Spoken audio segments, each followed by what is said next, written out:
Very good morning. In today's lecture, let us look at the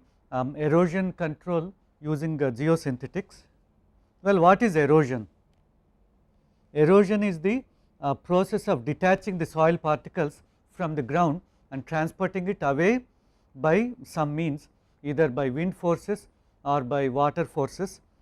And some of the erosion forces are the forces that cause erosion are the wind, rain, ocean currents, waves, ice and so on. And the soil on the slopes is the most subject to erosion. Usually on the flat lands the erosion is less likely as compared to the soil on the slopes. And why are we so interested in learning about erosion and its control? If we see this last sentence, that it takes 100 years to form 1 centimeter of top soil, that gives us the importance on why we need to control, because the top soil is the one that has all the nutrition properties, and we should not lose the topsoil. And some of the problems that arise due to the soil erosion are obviously the loss of land, for example on the shorelines, because of the fast flowing currents and the drift that is taking place, we may lose some land that we frequently come across in our newspapers. And the instability of the slopes, if there is too much of erosion on the slopes, there could be a landslip that may take place. And of course one of the most serious problems that is of interest to farmers and the agricultural people are the loss of the topsoil, because the topsoil is the most fertile soil, and if we lose it, the productivity of the crops goes down. And because of the erosion of soil and deposition at some other place,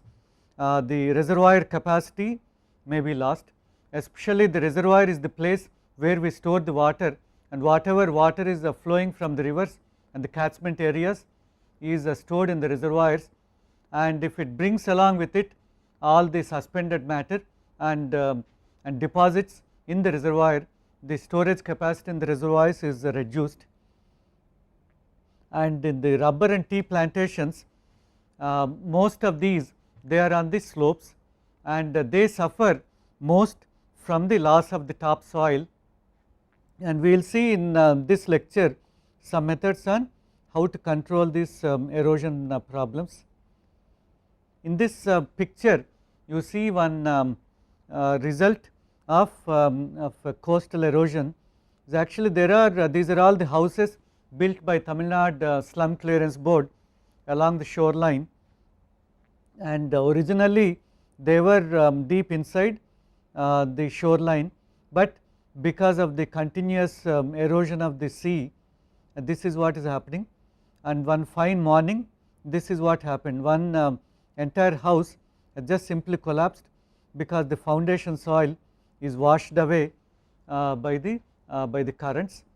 during the high tides, and it's just about to collapse, and maybe in the next high tide this entire building might be just simply washed into the ocean. And another related problem is the bar mouth closure, and here we see one estuary that is home to lot of wildlife and a lot of fishermen, and that is fully closed by the bar mouth formation. And once it is closed, what happens is the estuary, the water within the estuary becomes highly saline, because there is no recharging with the fresh water. And so once the water becomes very saline, it cannot support the aquatic life or the other forms, like it could not become a home for the birds, migrating birds and so on. And so it is a problem, and we need to devise ways and means of preventing this type of bar mouth formation. Well, what are the forces that cause the soil erosion? As we discussed earlier, the wind, water, and of course the gravity forces are the prime agents of erosion. The gravity forces, because the gravity pulls down anything that is at a higher elevation, and on a steep slope, once the soil becomes a bit unstable, it gets pulled down by the gravity, and these elements combine in a variety of ways to perform the dual role of upbraiding and simultaneously transporting both the soil and rock. So, we need some force to upbraid, that is to remove the soil particles, and then some other force to transport them, because it is just not simply loosening the soil, but they need to be transported for this phenomenon of the erosion to take place.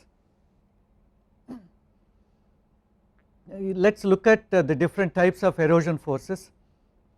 The first one is the wind forces, or the aeolian erosion, and the wind, we know that it blows away all the fine cohesionless soil, or it is called as sand blasting. This is what we commonly see in the form of dust storms. Whenever there is a high wind, there is a lot of dust blown into the air, and it sometimes becomes very difficult to walk or difficult to breathe, and this happens mostly in areas near to the deserts, and Delhi is one good example that suffers very frequently because of the dust storms. And the rain induced erosion, the rain splash and the rain wash attack the land mass, and thus causing the erosion, because when the raindrops fall on the ground with a lot of impact energy, and because of the splash the soil particles are loosened, and if there is too much of runoff because of heavy rainfall, the whatever soil or the sediment that is loosened gets transported by the flowing water. And of course the river erosion, one good example for the river erosion is the erosion that is taking place in the rivers Brahmaputra and the Koshi river, and this happens because of the hydraulic lifting, scouring, cavitation and abrasion, and the river erosion also triggers mass movements in the form of landslips, especially the rivers, because they flow over a very long length, they can affect the soil slopes over a very long length, and if there is a simultaneous erosion at several places, the entire land, the slope can slip, resulting in the landslips. And the marine erosion, that is very common along the sea coast. The wind caused, the most of the waves and currents are caused by the wind, and of course the Coriolis force because of the rotation of the earth, and the wind induced the waves and currents and the tides may lead to erosion, and the glacial erosion because of the movement of the ice sheets on the slopes, they could dislodge some soil and deposit at some other place.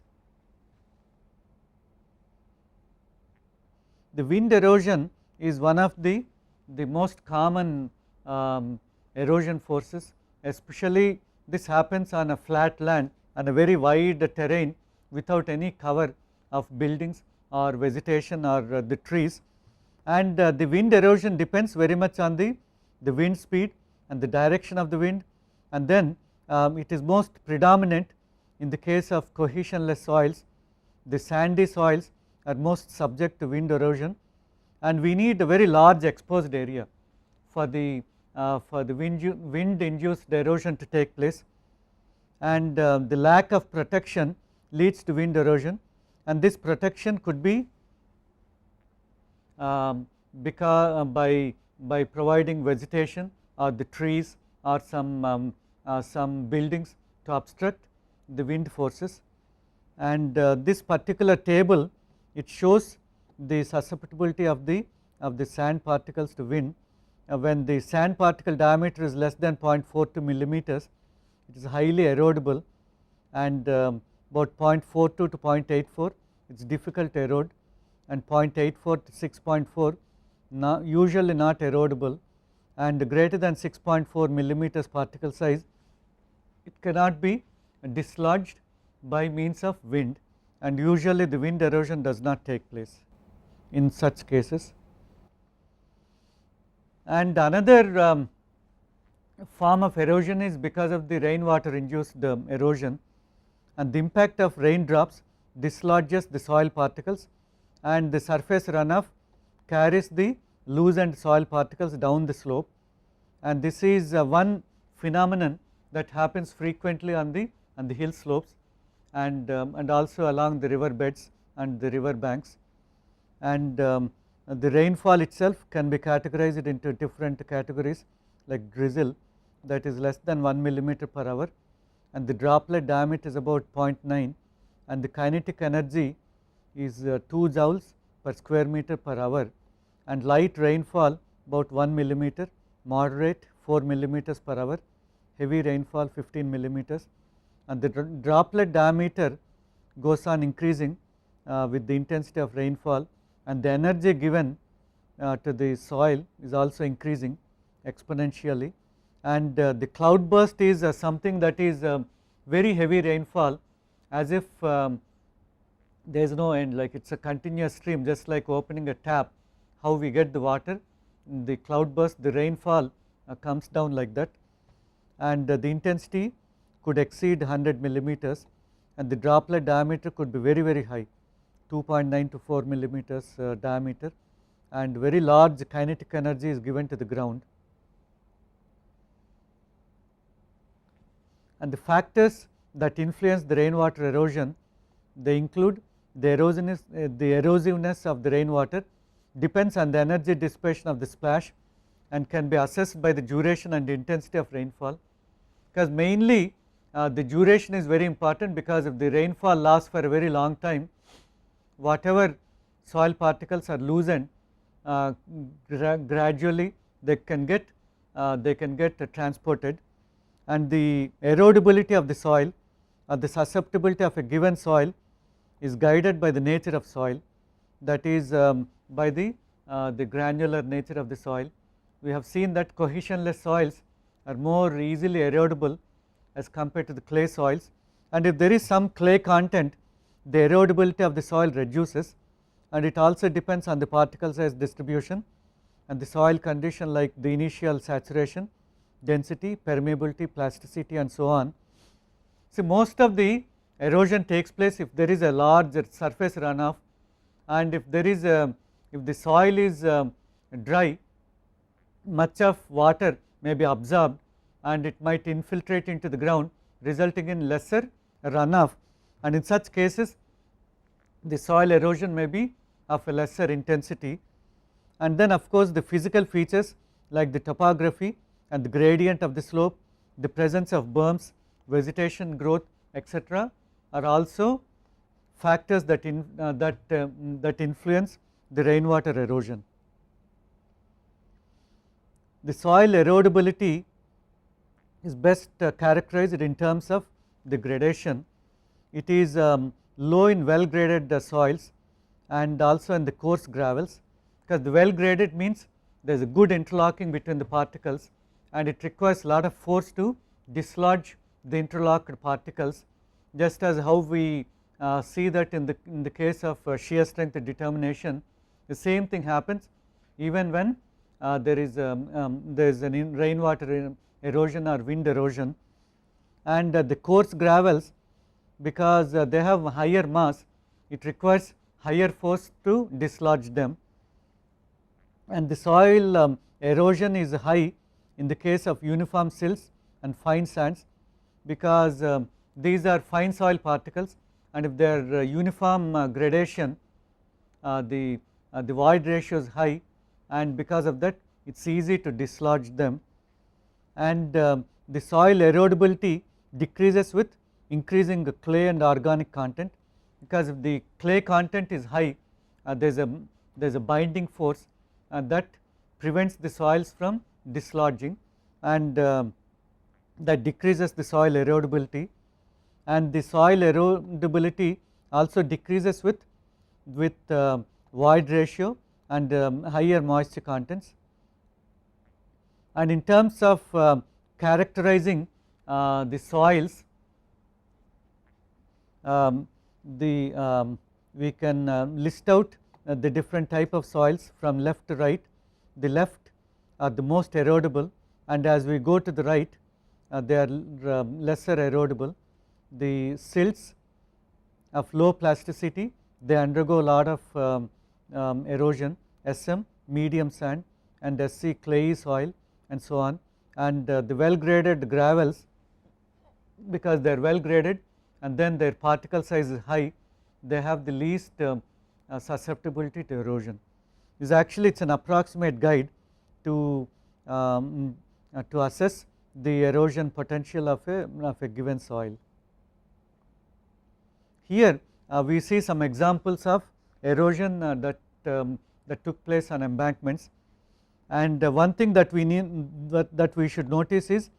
all the soils, they are fine silty soils. You can actually see these are all very fine silty soils, which are very easily which can easily be eroded, and we see this deep gullies that are formed because of the water that is flowing on the slopes. And here we can see a big tunnel that is in the formation because of the flowing water, and in fact this is below a railway embankment, and these two pictures are on the sides of highway embankment, and the erosion could precede the failure or the long term or large scale failure of the road embankment or railway embankment. So it is very important that we prevent this type of erosions from taking place. Well, as opposed to the wind and the rainwater erosion, the coastal erosion is entirely of different phenomenon. There is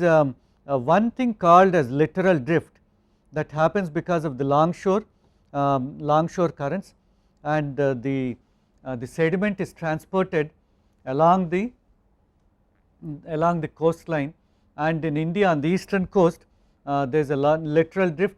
going all the way from south to north, and that means that if we do not obstruct the flow of the current, the sediment goes on transported, and if we do not obstruct it, it may not cause any problem, because whatever the sediment is transported away is deposited by the next wave that is coming in. When we obstruct the littoral drift by constructing a breakwater or a groin structure, there is deposition of soil on the upstream side and erosion of soil on the downstream side, and actually this the longshore currents, and then the waves when they impact, they also set up some currents that could lead to erosion. And some techniques for controlling the erosion because of the littoral drift is by constructing groins,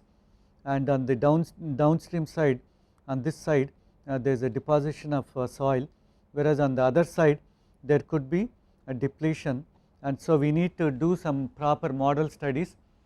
to determine the alignment of these groins, and then how far they should be provided, and so on. Well, what are the different protection systems that we can use to protect against erosion? The riprap or the rubble masonry that is placed on the shorelines or on the river banks is one good example of controlling the erosion. The concrete lining, the guniting, that is the spray concrete. We can use gabion matrices and geotextile covering, and the cellular mattress and the nets, bitumen and asphalt spray, and vegetation. By far vegetation is the best means of controlling the erosion, because the roots of these plants, they can hold the soil together and then increase the permeability, so that there is a lesser surface runoff. And here we see a schematic of how the vegetation can prevent or reduce the soil erosion. First of all, below the ground surface we have the root zone that binds the particles together and it prevents them from getting eroded, and above the ground surface they act as the small check dams to slow down the running water, and then in the case of wind they act as small obstructions to reduce the intensity of wind very near to the ground surface. And so the vegetation is known to be the best form of defense against either wind erosion or rainwater induced erosion. The protective role of the vegetation: interception. It absorbs the rainfall energy and prevents the soil detachment by raindrop flashes, because once there is a vegetation in the form of grass or the plants, they can directly receive the impact of the rainwater drops and transfer lesser energy into the ground. And restraint: the root system binds the soil particles and filters the sediments above the ground level. That is, filtering means it allows the water to flow while stopping the sediments from getting transported away. And retardation: the vegetation increases the surface roughness and slows down the runoff velocity, and once the runoff velocity is reduced, its erosion force or erosive capacity also reduces. And the vegetation also increases the infiltration because it induces higher porosity and permeability, and thus delaying the onset of runoff, because most of the cases the runoff starts only after the soil is saturated fully. That means that it cannot absorb any more water, then only the water starts flowing on the surface. Until that time the soil goes on absorbing the water, just like how the sponge absorbs the water. See, these deep roots of the vegetation prevents the shallow mass movements by mechanical reinforcement and the soil water depletion through transportation and interception, and buttressing and soil arching action from embedded stems. Because of the soil arching also, we know that the pressures are reduced, and in the same way when there is some type of sliding that is taking place, even the sliding forces reduce because of the reinforcing action of the vegetation. And here we see the effect of vegetation on the slopes. It's actually the roots of the vegetation and then the stems, they act as a armor layer protecting the soil. Here we see the runoff that is flowing along the slope, and the vegetation either in the form of shrubs or grass, it absorbs and does not allow the soil particles from getting dislodged. And in this picture we see one example of how the surface can be treated by growing vegetation. On the left hand side we see a railway embankment with a lot of gully formations because of the rainwater flow, and if this is treated by allowing the vegetation to grow, this type of gully formation will not take place. And here we see an example of a coir mat that is seeded beforehand, so that it can be just simply brought to the site and spread like a carpet, and so that the vegetation can take place. And for the vegetation to take root, the natural geotextiles or the geosynthetics are very good, because they not only provide the moisture to the plants, because they can absorb the water and gradually release it when the plants require it, and also because of their mulching action, as they are biologically decaying, they produce some nutrients for the vegetation to grow. And here we see another application of geosynthetics. Here this irrigation canal is lined with spray concrete or guniting. First it is covered with the geocells of very low height, about 50 mm height, and these geocell pockets are filled with concrete to line this canal. So actually in these cases the geocells, they act as small formworks for the concrete to be poured in and set. Without this geocell confinement, it is not easy to form the concrete lining on the slopes. And here we see an innovative application of the geogrids, very low strength geogrids for shore protection at Navi Mumbai. Actually this picture is that was taken the mid 80s, and here we see this the geogrids that are installed in the form of open geocells, and these nets, they are filled with sand, and then the first few pockets they are filled with stones, so that any wave that comes, it will just simply it will not be able to allow the soil to be dislodged because of the combined action of the geogrids, the pockets inside the geogrid geocells, and then the aggregate and the soil together acting together to absorb the wave energy. And here we see the application of geocells for stabilizing the soil on a steep slope. The one advantage with these geocells is you can just simply stack them one above the other, and because of the very good surface friction that takes place between the geocells, they don't require any external mechanism to support them, and vegetation can take root through the soil within these pockets like this. Actually here we see a very high steep slope, and that is stabilized by using geocells, and the vegetation is growing through the pockets, and after 1 or 2 seasons the entire slope may be covered with vegetation. At that time we may not even see that there is some plastic buried there. Okay. Here we see one example of shoreline stabilization at Swaminarayan temple site in Tithal, Gujarat. Actually this temple is located on the Arabian Sea,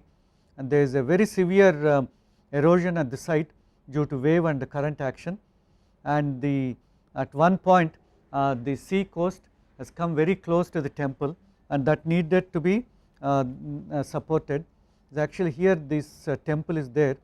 and at some point the beach has come very close to the shoreline,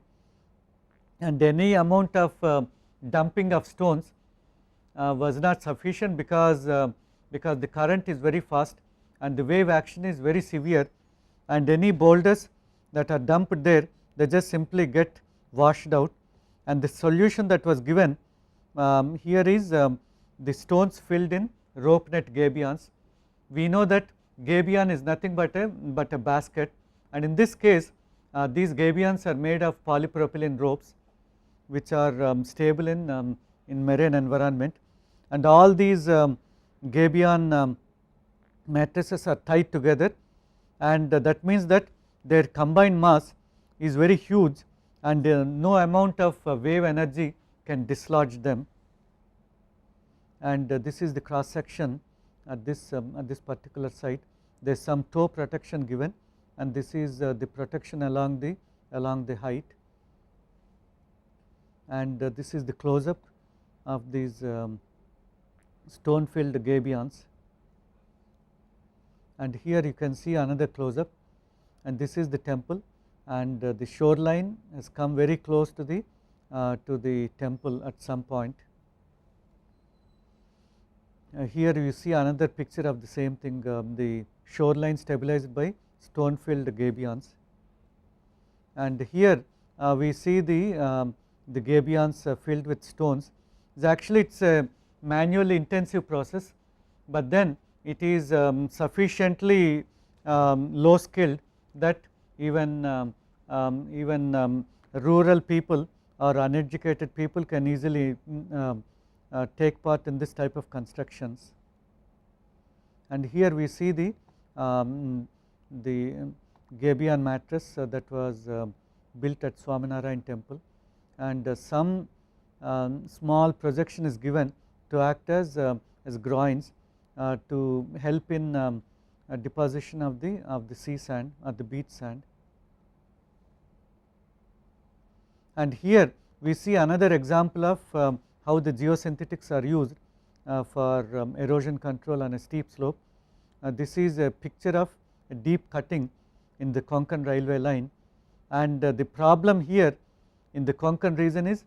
this area receives very heavy rainfall during the monsoon time, and because of the heavy rainfall there is a heavy surface runoff, and it just simply erodes all the topsoil, and in the process of removing the soil, all the boulders that are on the slopes, they become highly unstable because all their support is washed out, and to prevent the boulders from falling into the railway track, a boulder net was installed, and this boulder net, apart from preventing the boulders from falling into the railway track, they also help in a secondary manner in reducing the erosion, because as you can see, all these cross members, they have certain thickness, and when there is a surface runoff, all these cross members, they act as small check dams to slow down the surface runoff, and in the process of slowing down, they also help in deposition of whatever suspended matter is there in the runoff, and in the process they can also help in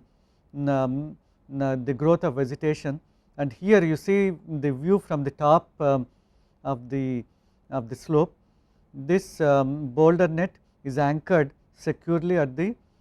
top in an anchored trench that is later filled with soil, and the result of this treatment is like this. Actually we can see the vegetation that is growing up because of the slowing down of the surface runoff. And in this picture we see the stabilization of the river bank using two types of geotextiles. One is a jute geotextile, and the other one is a polypropylene geotextile. One is a synthetic material and the other is a natural material, and the result is there is a good growth of vegetation within a short time because of the provision of the jute geotextile. Actually this particular picture is within the jute treated portion, and after a short duration after the installation, there were heavy rainfalls and heavy floods, and this is the picture of what happened because of the rainwater erosion, the rain cuts everywhere, and this is the portion where there was no geotextile used for stabilizing the banks, and this you can see an overall picture. Actually on this side without the geotextile, on the right hand side we see the part that is very stable because that is laid with a geotextile layer, and actually another distinguishing feature between the treatment with a natural geotextile and polypropylene geotextile is actually the vegetation could not grow properly in the portion that is covered with a polypropylene type of geotextile, because it is not compatible with the soil or vegetation, and then because of the smooth texture there was a sliding down of the grass sods. The grass sod is the grass that is placed in lumps, and this so that means that 100% synthetic geotextile is not very good for stabilization of the slopes. And here we see another example of the use of geosynthetics for shoreline stabilization, and here we have the metallic gabions filled with stones. This particular picture is from Trivandrum. in one just before the monsoon, the coastline got eroded very badly and the water has come all the way here. At that time some shoreline treatment was given, and here the same beach a short distance away, here the sea wall was built using polypropylene rope net filled with stones. So we can use beach sand itself for constructing our shoreline stabilization works, because the main difference between this type of construction using stones and using beach sands is that using the beach sand is more sustainable, because there is plenty of beach sand that gets replenished, whereas for getting the stones we need to get the stones by breaking up mountains or hillocks. And here we see one experimental small breakwater being built by one of our students.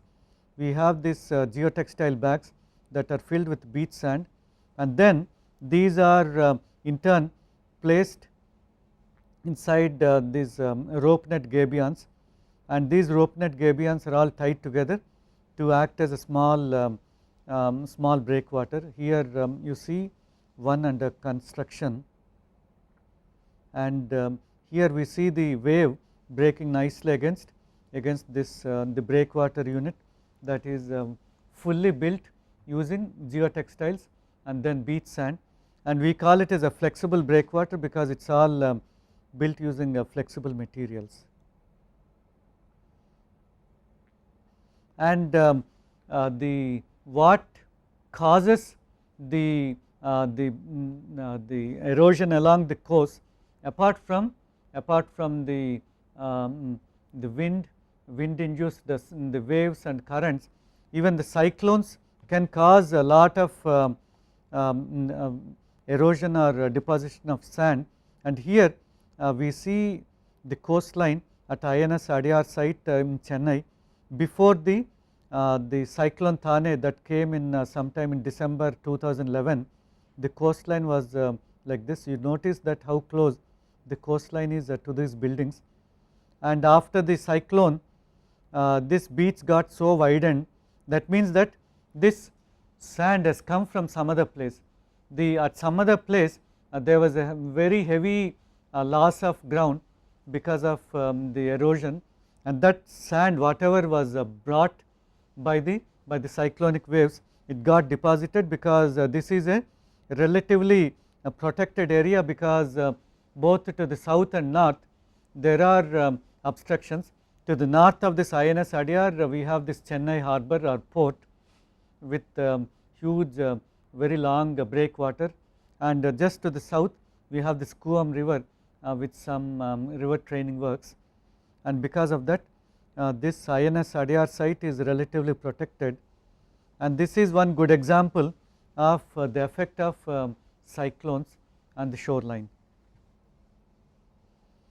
So in this lecture I have given a brief introduction to the erosion that is caused by wind, waves, and then rainwater, and then the sea currents, and how we can utilize geosynthetics for controlling the erosion process. And if you have any questions you can send an email to me. Thank you very much.